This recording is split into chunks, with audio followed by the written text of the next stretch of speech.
Welcome back to Mayo Clinic Radio. I'm Dr. Tom Shives. And I'm Tracy McCrae. When it's time for end-of-life care, there are decisions that have to be made and questions to answer for patients and their families. Questions about hospice, palliative care options, life support, feeding tubes, who makes the healthcare decisions. All those issues can add to the emotional impact of this time of life and death. A new book coming out this fall titled Farewell aims to help families navigate the end-of-life decisions. And here to discuss is the author of that book and multiple-time guest on Mayo Clinic Radio, oncologist and palliative care specialist, Dr. Ed Creagan. Welcome back to the program, Dr. Creagan. Oh, Tracy, thank you. Tom, thank you so much. It is an honor to be in this tabernacle of greatness. You know, I remember the day when you were practicing mainly medical oncology, and now you've sort of transitioned into palliative care. Do you still do medical oncology? Yes, but that is a minor contribution of my effort. And in the late 1990s, I became the first Mayo Clinic consultant board certified in hospice medicine and palliative care. And my colleagues looked at me like I had four heads. They couldn't comprehend why anyone would do this. Now, we have become an enterprise-wide department under Dr. Jake Strand. We have an international footprint, and people understand that the death and dying process is crucial for each of us. Which is hard because Americans in general don't want to get old or die. You're absolutely right, nor do they want to get wrinkles. Right. But we better understand the psychosocial, financial implications of the dying process. And that's what the new book is about? Absolutely. This is a flight plan. This is a recipe. This is the Rosetta Stone to unpack, to dissect what every family needs to understand about this process. And every baby boomer who's listening to this right now needs to read this book because they're struggling with incredibly painful end-of-life situations. Let me give you an example. Several years ago, a prominent member of the community developed advanced lung cancer. He was unique in having an MBA and a CPA. I was not his caregiver, but we knew each other socially. We talked about his illness. And I made the comment, where are you with the financial stuff? Have you connected the dots? Have you done your homework? And he says, oh, yes, not a problem. Well, as he became more and more ill, he and his family did not do their homework.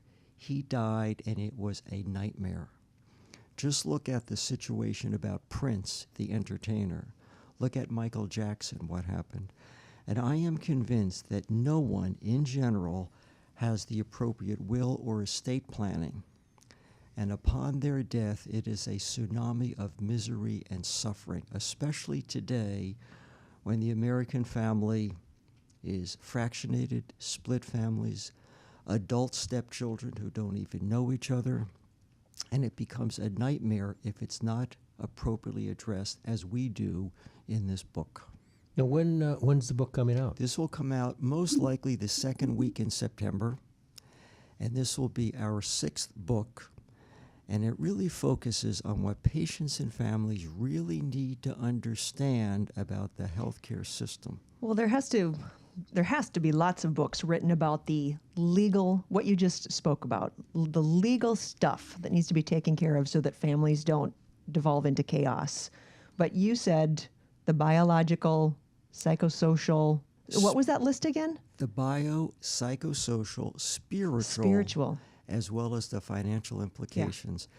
Yeah. And this experience has been gleaned from about 40,000 contacts with the terminally ill. So even if one is a complete Luddite, if you're a dunce, if you simply listen to these stories, you realize that most of us don't pay attention to the unlimited marital deduction, to the irrevocable life insurance trusts. And if the homework is not done, your family is writing a check to Governor Mark Dayton for hundreds of thousands of dollars. Or any of the governors in the states that were broadcast. Absolutely. And this is a big deal. And family is not aware of the emotional devastation of dealing with the death of a loved one. I saw the spouse of this particular patient a few months ago, and she says that she has been in a fog for 3 to 4 years. Can't concentrate, can't play bridge, loses her golf ball on a golf course. The things that we take for granted have been taken from her because she didn't understand this is the consequences of having your soul severed from your life partner. When the book comes out, is it one of those books that you ought to read when the death of someone in your family is imminent, or is it something that you might want to read before that? Aging parents, I suppose. Okay. Anybody who has aging parents? You better read the book in the parking lot after you buy it. Do not wait until the MR of the head shows a problem. Do not wait until the biopsy comes back positive. This book has to be digested. It has to be dissected around the Christmas tree, because if you don't do your homework, you will be taken advantage of. Right now, we're dealing with a beloved family member, a gentleman in his early 70s, slowly deteriorating from malignant Alzheimer's disease, malignant dementia. So that's worse than benign dementia. That's I assume worse than it's benign. Rapidly progressing. Rapidly progressing. Actually, we visited over the weekend, and his family is struggling. They're overwhelmed, and his beloved wife of 35 years is struggling to take care of decisions about estate management, properties, boats, automobiles. So it's overwhelming, and families can be taken advantage of when they're not street smart and savvy about end-of-life stuff. But there is all that. I want to talk more about how people can prepare themselves, their spirit, their soul, the other part. A lot of people ignore the financial stuff. Yes. But the part where people need to appreciate the fact that they are going to die, their parents are going to die. You know, how much do you get into that in this book? The book is focused on enlightening the caregivers to anticipate what will happen. So this is the flight plan that families and caregivers must understand, or they'll have no concept of what's happening. For example, there was a wonderful woman who passed away in Chicago a few weeks ago. I never met her, but I had been connected with her through email and text messages. And a recurrent theme was that she was offered multiple treatments, but nobody ever talked about the cost of these treatments. She was not curative in the usual sense of the word, and she was offered treatment after treatment, which eroded her quality of life, and it was like buying a lottery ticket. Her caregivers were right on top of things, state-of-the-art management, but they never explained the cost of these investigational experimental treatments. We're just about out of time on this segment, but I want you to tell our listeners about the importance of an advance directive. Without an advance directive, you might as well buy a lottery ticket.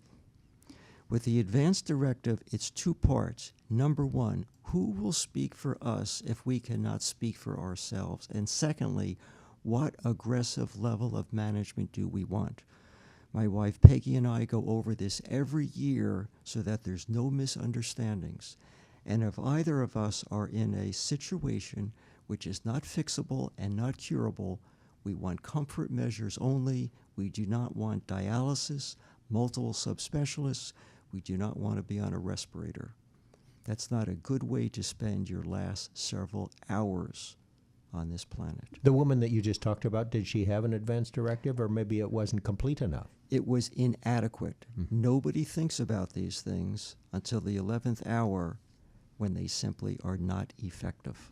All right. We've been talking with Dr. Ed Creagan about his new book coming out this fall, right, Dr. Creagan? This fall, yes. And it's September. called Farewell, and it answers common questions about end of life. Time for a short break. When we come back, we'll turn the spotlight on Dr. Creagan himself. I wonder if he'll have anything to say. He's transitioning to the next phase of life, but not using the word retire. We'll find out what's next for Dr. Creagan after the break.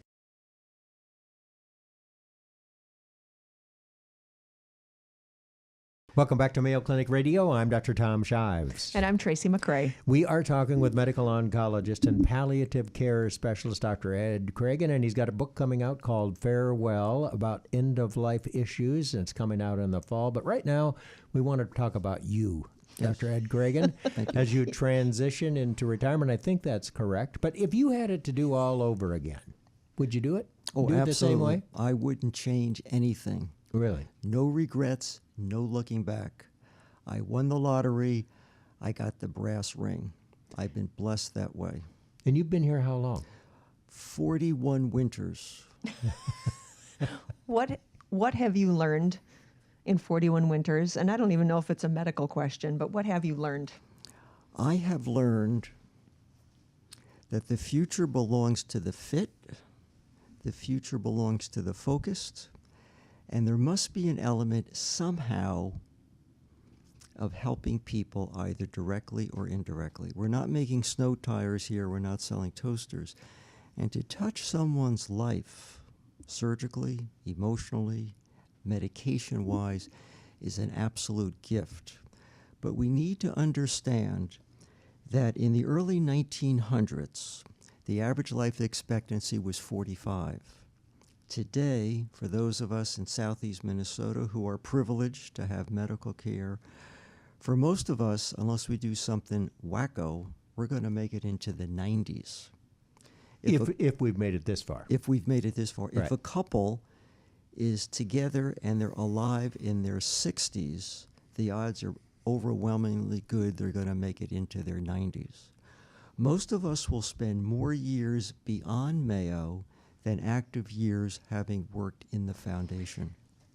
Your dads, the generation before us, retired. Yes. They worked at the same place. They got the gold watch. They had a cake, and they retired. And you don't want to use the word retire. Absolutely not. And we don't get the gold watch. no, basically you Well, get most people don't work at the same. You guys are unusual. Most people don't work at the same what place. you get is a free PSA and a bone scan when you walk out the door, and maybe a free stent in your coronary arteries. But the reality is, we are the first generation to have this challenge of another 30 to 35 years of life. In general, most of our colleagues spend more time picking out an automobile than planning for the next 35 years. And what I've learned is that what got us here will not get us there. The gifts and skills that we have now will open some doors, but they'll just get your foot in the door, and if we don't recreate ourselves, we become obsolete and irrelevant. So tell us what you've done to prepare. You're retiring. When, are you retiring this year? Yes, the official date, and there'll be global weeping and gnashing of teeth, will be September 4th, and I'm just hoping that everybody can just hold it together. Because they may close it. They may shut the doors of the plumber building that day. I don't want to see big deal. Hey. But so what have you done to prepare? 5 years ago, I either had a stroke, an epiphany, or a seizure. I had a moment of insight that said, okay, famous doctor, you're going to be looking at 35 additional years. What are you going to do with it? I drew a map of institutions within 2 hours of Rochester, between Winona, the Twin Cities, and Mankato. I wrote to the leaders of these organizations, and I told them about my transcendent, iconic greatness. I filled them in on all the things I've done, palliative care, bioethics, yada, yada. So the letters got me invited. And after I heard the same song and dance about 7 times, I caught on. What they said, we're glad you're here, but you know what? We don't care what you did at Mayo. How can we use you to promote our organization? How we can pigeonhole you into what we already have? I thought there would be an institution, a gold watch, a stadium named in my honor. Nothing. Nada. So I realized if we don't recreate ourselves, we become irrelevant. So the first thing I did was to make certain that I was tech savvy. So I'm one of the few docs that almost exclusively uses the tablet for clinical care. I wanted to make sure that I was absolutely literate with Epic. And for our listeners, this is a new computer system. because if one is epic illiterate, we are irrelevant. So I learned a long time ago we must be on the cutting edge of technology, and I've had the privilege of going to many Twitter schools. In fact, the last one was on Monday. So I tweet almost every day. Bright and early. Bright and early. I have. You beat me every morning. I am told, and I'm almost embarrassed to say this, more women wake up to me in the morning than they do to their companions. And you have a blog also, don't you? Yes, I have a blog, and I also have columns through mayoclinic.com. Mom and pop stuff. Fruits and vegetables, get a cat, stop complaining. Despite what your parents say, you're not special, you're just like anybody else. But if we don't recreate ourselves and stay fit and follow a plant-based diet and get a cat, one can fall into some very non-creative coping skills. So if there was someone who is going to be retiring at some point in the very near future but hasn't chosen that date yet, or at least told the co-host of the radio show that he's on, what would you suggest that he do? When you wake up on the first day of retirement, you're going to be looking at an additional 60 hours of playtime. 60 hours. And Think of all the radio we can do, Dr. Shives. And your spouse or partner already has her life. She needs you like she needs a root canal. She has said that. I understand. I got it. And it can become very stressful. And in fact, when you look at the hierarchy of stressors, in-laws coming for Christmas, bankruptcy, right up there is retirement. And my neighborhood is a human laboratory of what not to have done. We had prominent surgeons, dermatologists, internists, IBM people. They thought after they retired, they'd be invited back. It ain't going to happen, baby. Elvis has left the building. If we don't create ourselves, that phone is not going to ring. It's like one of my colleagues said, I went from who's who to who's that in about 6 months. It doesn't matter who you are or who you were not or where you 6 were. months, baby. 6 minutes. Well, maybe it'll be 10 Oh. for you, Ed. Yeah, Well, 6 for me. Then I just think maybe retirement isn't the worst word because, so you retire from what you've been doing all of this time. Yes. And now the next thing is what's really going to be what knocks your socks off. This is refirement. Nice. This is refirement. I've heard repotting. Yeah, it's a job Yes. change. Yeah. Oh, absolutely. Yeah. But if one doesn't think about this, one can do things that are not real creative, and I don't have to draw a map about that. All right, Dr. Ed Creagan, let's see. What's your Twitter handle, by the way? I don't get up that early, but... At Edward Creagan, and I've also learned to import incredible photographs from Pinterest. So it's not simply text, it's enlightening comments to change our lives. At Edward Creagan. At Edward Creagan. And you're a follower. Sure I am. How many followers you have? I have, as of this morning, 2,000, but with the retweets, we're talking about sometimes 50 to 100,000 eyes Yeah, I on these retweet 'em. tweets. Do you? Yeah, I do. Oh, they're that good. Maybe that's what you'll do in retirement. Master Twitter. Probably not me. I'll just co-sign yours. How's that? Thank you. All right, we've been talking with Dr. Ed Creagan, who's been an oncologist and a palliative care specialist at the Mayo Clinic at the twilight of his career. And don't forget about the book coming out in September. Everybody ought to read it before they leave the parking lot or they purchase the book. By the way, it'll be on Amazon. And It'll most be on bookstores. Amazon, and the book is gluten-free. So if you don't like it, you can eat it, and it will firm up your movements. Dr. Ed Creagan, thanks so much for being with us. Thank you.